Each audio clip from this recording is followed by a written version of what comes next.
Greetings dear friends, this is your personal English coach Divyam here, and today I've come up with a very interesting poem written by D.H. Lawrence. That poem is called The Snake. Let's begin. A snake came to my water trough. So there's a snake which has come to a water body, and it says my water trough, which means the author's water trough. So we can assume that the author is having a water trough, so that is a collection of water near his house. On a hot day, and I in pajamas for the heat to drink there. So the weather is hot and the author is wearing pajamas to fight the heat, and he has come to the water trough to drink water. In the deep, strange, scented shade of the great dark carob tree. So we can assume that the water trough is somewhere near or somewhere under the carob tree, and the carob tree is smelling strange. There's a strange smell that is eliminated from the tree. I came down the steps with my pitcher and must stand and wait, for there he was at the trough before me. So I came down the steps with my pitcher. Now pitcher is something that is a sort of a jug in which you fill a liquid. So we can assume that the author is carrying a pitcher to drink water. So he's coming down the steps towards the trough with a pitcher to drink some water, and he must wait. Why should he wait? Because he was at the trough before me. Now he is personification. Why? Because he is a snake. Now we do not know whether the snake is a male or a female, but still the author has addressed the snake as he. So the author has seen a snake before he can enter the trough. He reached down from a fissure in the earth wall in the gloom. So fissure is a crack or opening in a surface. So what he saw is a snake coming down the fissure in the earth wall in gloom. Gloom is sadness or darkness. So from we can assume that the fissure was dark, and it comes down from the fissure towards the trough, and trailed his yellow-brown slackness soft-bellied down over the edge of the stone trough. So if you assume a snake moving forward, we can see that he is leaving his trail. He's leaving his trail behind. So in the description, it is a yellow-brown snake, and slackness is the loose body that the snake has, and a soft belly because the snakes are soft, and it carries all of this body towards the trough, and it's written a stone trough, so the trough is made of a stone, and rested his throat upon the stone bottom. So how can a snake drink water? It has to rest its jaw near the water body and pull out a tongue to drink water. So that's exactly what he's doing here. And where the water had dripped from the tap in small clearness, which means there is a tap, water is dripping from the tap, and there is a clear water. So these animals, they are very specific about drinking clear water. If you see Discovery Channel, you'll find that these animals, they drink clean water. They love clean water, and they find clean water. So the snake is doing exactly that. He sipped with his straight mouth, softly drank through his straight gums into his slack long body. So how did the snake drink water? He drank the water softly, and he had straight gums, yeah, and into his slack body, into his soft and long body. Silently, it did not make noise while drinking water. Someone was before me at my water trough, and I, like a second comer, waiting. So someone was before me. That means there was somebody already there at the water trough who was drinking water. And I was second. He was first, I was second. So I had to wait until he finishes drinking water. Next is, he lifted his head from his drinking as cattle do. So if you would have seen a cattle drinking water, it does exactly the same way as the snakes do. So the cattle would put down their heads on the surface of the water, pull out the tongues, and gradually sip water. So the author is comparing the snake with the cattle, and looked at me vaguely as drinking cattle do. So when an animal is drinking water, the whole attention of that animal is in drinking water. If it has to look up, it only looks up for two reasons. Number one, to see if it has no enemy around it, and number two, to take a break from drinking water. So when it's taking a break while drinking water, it is unaware about the surroundings, so it does not look clearly, it looks vaguely, it looks unclearly, and flickered his two-forked tongue. So the tongue of a snake, it comes out and goes in, comes out and goes in. It flickers actually every moment. Now the tongue, it is said that the tongue has senses, it has smell senses, it can smell through the tongue. And flickered his two-forked tongue from his lips and mused for a moment. What is musing? Musing is nothing but thinking, slowly thinking for a moment. It's thinking something, and stooped and drank a little more. So it started again to drink a little more water. Being earth brown, earth golden from the burning bowels of the earth. Now bowels is the bottom of the earth. So the author has assumed the snake to be coming from the bottom of the earth. We know that the snakes live in pits. It creates a hole and goes inside. So the earth knows that the snake lives in the bowels of the earth.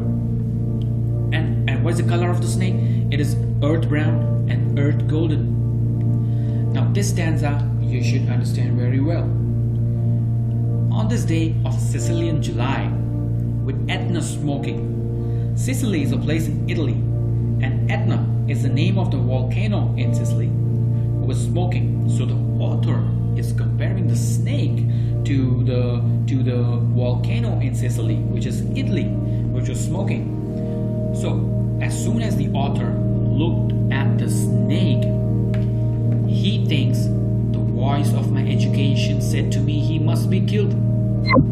So everybody was doing the same thing. If anyone saw the snake, they would kill it, because that's how the teachers taught him. That's how he was educated. He should kill the snake. For in Sicily, the black snakes are innocent, and the gold are venomous. Venomous is poisonous. And in Sicily, everybody had this notion, everybody had this stereotyping that the black snakes are innocent. They should be left alone because they don't harm. Whereas the gold one, which the author was seeing right now, were poisonous. And voices in me said, if you were a man, you would take a stick and break him down now and finish him off. So, because of the notion that was prevalent in Sicily, the voices in his head said that he should kill him. If you were a man, if you had some masculine characteristics, you should kill the snake right now and finish him off. But I must confess how I liked him. How glad I was he had come like a guest in quiet to drink my water trough. I must confess, I must admit that I liked him. In spite of the notion that was prevalent in Sicily, I loved the snake. I loved the snake, the way it was drinking water. How glad I was he had come like a guest in quiet to drink at my water trough. So the author is considering the snake as a guest. Well, animals do not know whose house it is. It sees water and starts drinking. But for the author, because the snake is at his water trough, is assuming the snake as a guest who has come down very quietly to drink water, and departs peaceful, pacified, and thankless. So after drinking water, he's leaving, he's departing peacefully without making any sound. He's done his job, he drank water. Now he's leaving pacified and thankless. So he's peaceful now, and he's not thanking the author. Why would he thank? The snakes or any other animals aren't really aware of the boundaries that humans have made into the burning bowels of this earth. So the author is seeing the snake return back to his home after drinking water peacefully and without a gratitude. Was it cowardice that I dare not kill him? So the author is feeling guilty because everyone else killed these kind of snakes. So was he coward? Was he frightened? These are all the thoughts going on in the author's mind, that I dare not kill him. Was it perversity? The meaning of perversity is illogical thoughts that come in the author's mind, the quality of being unreasonable or illogical, that I long to talk to him. Was it humility to feel so honored? So the author is thinking that, am I illogical? Am I a stupid person that I wanted to talk to him? Was it humility to feel so honored? So was it bad to feel so honored to see a gold brown snake? I felt so honored. So everybody in Sicily would have killed the snake feeling maybe offended or feeling frightened. But this author did not feel offended. It felt great. It felt honored. Yet those voices, if you were not afraid, you would kill him, because everybody else did. So you did not kill the snake, so you are afraid. If you were not afraid, you would kill him. And truly I was afraid. I was most afraid. But even so, honored still more. Why is the author honored? Because the water trough belongs to the author, and he finds it a genuine privilege that a beautiful snake has come to quench his thirst in his water trough, that he should seek my hospitality from out the dark door of the secret earth. Why is the author feeling honored? Because the snake considered the author appropriate to take his service. Hospitality is a good service. So the author felt great because the snake had chosen him to seek his hospitality from out the dark door, from the dry bowels of the secret earth. The place where the snake lives is considered to be a secret, because we do not know what's there inside. So from somewhere inside, to quench his thirst, the snake came out of nowhere and considered, according to author, he considered the author as one of the person whose trough should be considered appropriate for drinking. He drank enough and lifted his head dreamily as one who has drunken.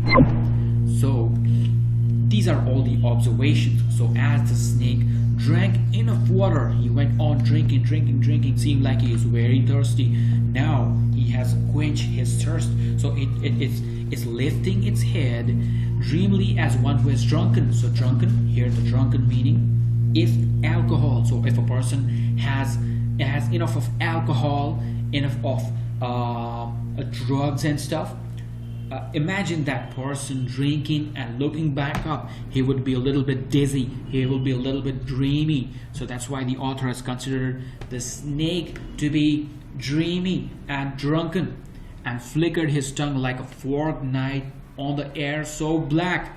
So flickered his tongue. Again, the snakes do that very often because it has senses in its tongue.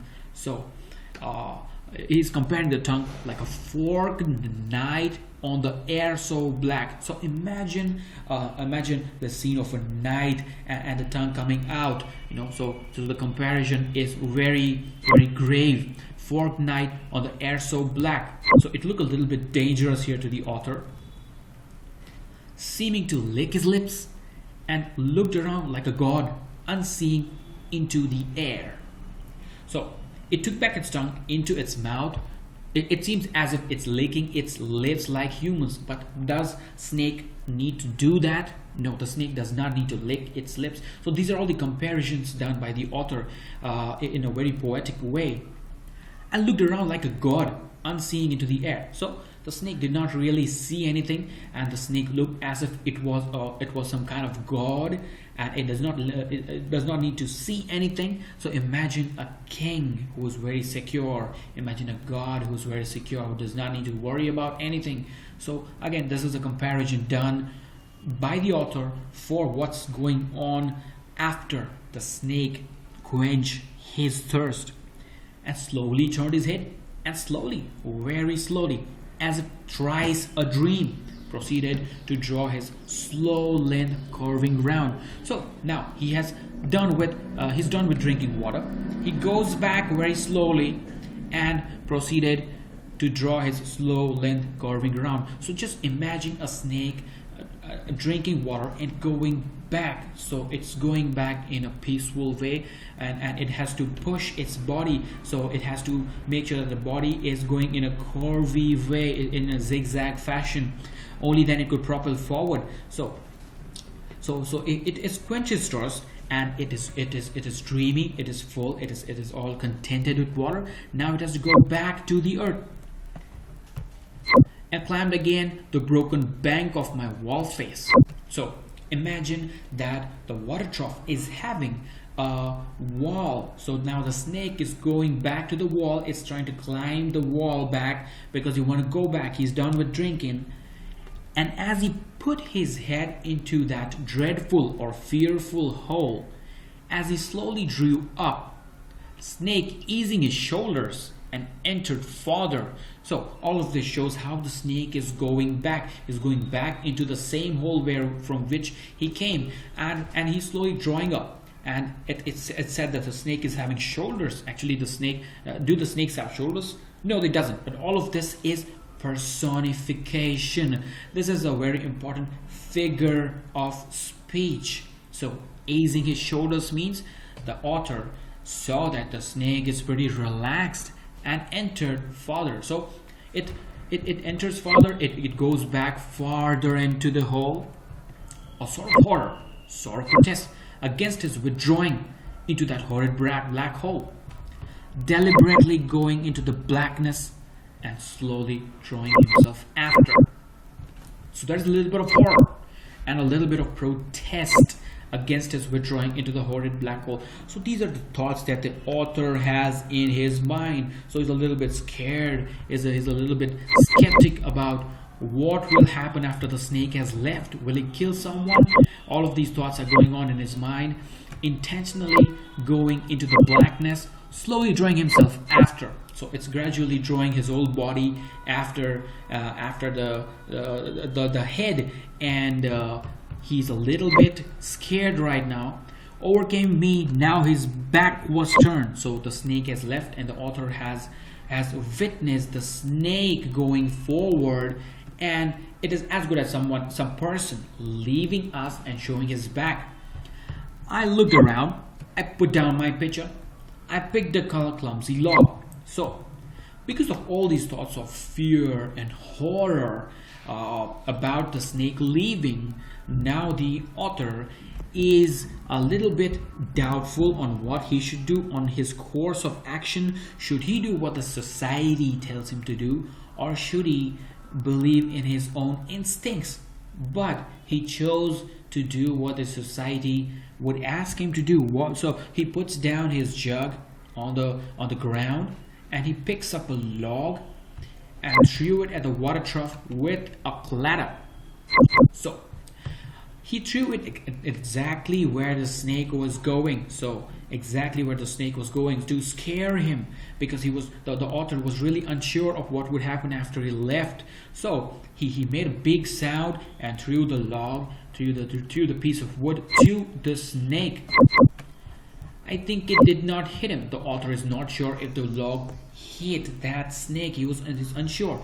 Suddenly that part of him that was left behind convulsed in undignified haste.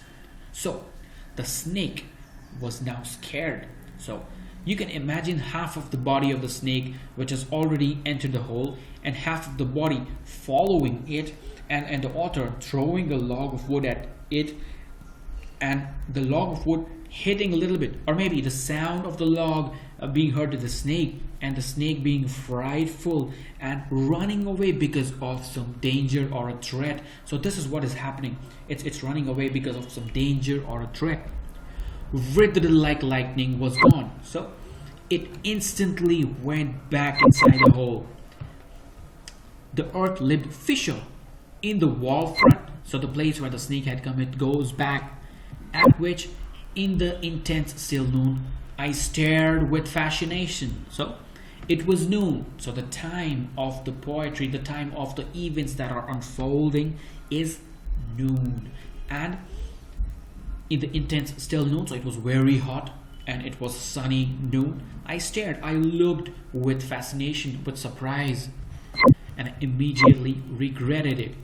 So after throwing a log of wood, after not being sure whether it hit or not, the author is feeling bad, is feeling guilty about his own act of foolishness. I thought, how paltry, how vulgar, what a mean act. So he thinks this act as a very mean and a very petty thing that he did to the poor snake, to the beautiful snake who was godlike. I despised myself and the voices of my accursed human education. So accursed is something that is cursed upon. So the author thinks that the education today is cursed, and his act of hitting the snake with a log of wood is actually a very mean act, and he is despising, he is hating himself even more. And I thought of the albatross, and I wished he would come back, my snake. So albatross comes from the poem The Rime of the Ancient Mariner, where the albatross was considered to be a Christian soul who helped the crew get back to their elements, who helped the weather to settle down, and the mariner, the ancient mariner, he kills the albatross, and he is punished for this. He is punished in such a way that he has to tell this story to someone to get rid of it. So it's all about the albatross, and then the author in this poem, he wishes that the snake comes back, for he seemed to me like a king. So at the first thought, the author thinks of the snake as a king, but the second thought, the voices of his education are heard, and he throws a log of wood and hits it, and which he regrets it. Like a king in exile, uncrowned in the underworld. So king in exile. So imagine a person going in exile. Imagine. So in olden days, there were people who would go in an exile as a part of their punishment, but they would have come from a bigger families like prince or princesses, and because they were very firm in their words, they were the man or women of their words, they would go to the exile, come back and take the throne back. So the author is comparing them with the situations, with the looks of the snake, and the author is tagging the snake as someone who came from a royal place, but it is in an exile. He's not crowned yet. He will be crowned as a king in the underworld, now due to be crowned again. So he's going to be crowned again, but right now the snake is in exile, is what the author says. And so I missed my chance with one of the lords of life. So because of his foolish act, now he thinks that the snake is gone. Now he's never gonna meet the lord like snake. He's never gonna meet the king like snake. He's never gonna witness the grandeur of the snake, golden and brown in color, drinking water. But because the author scared it, and that's why I have something to expiate. A pettiness. Pettiness is a little crime. Pettiness is a small thing. So, and I have something to expiate. To expiate meaning make amends. To make amends means to correct something. So the author thinks that I have something to correct, meaning I have something that there is a little part of my nature or my attitude that I need to correct immediately. Why? Because he hit the snake. Next time, if the snake comes to drink water, the author will remember that he would not be hitting a golden looking snake just because the education tells him to. So this poem, just to summarize, shows how the human education is cursed and how it hurts all the animals. In these days, if you see, there are these trophy killings and killing of animals in a large scale just because of the education system. These animals, they are very fascinating creatures. They should be protected, but unfortunately they are getting extinct because of some or the other reason. Well, this is all about the poetry The Snake by D.S. Lawrence.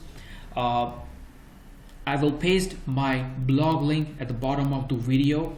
If you want me to take up any chapter explicitly for you, please let me know. If you want to clear your doubts, please reach me out. Please send me an email. I'm open to your questions. If you want to practice grammar or any other stuff in your syllabus, Do reach me out. I love teaching and I will be teaching you until you master it. Thank you for watching and have a nice day.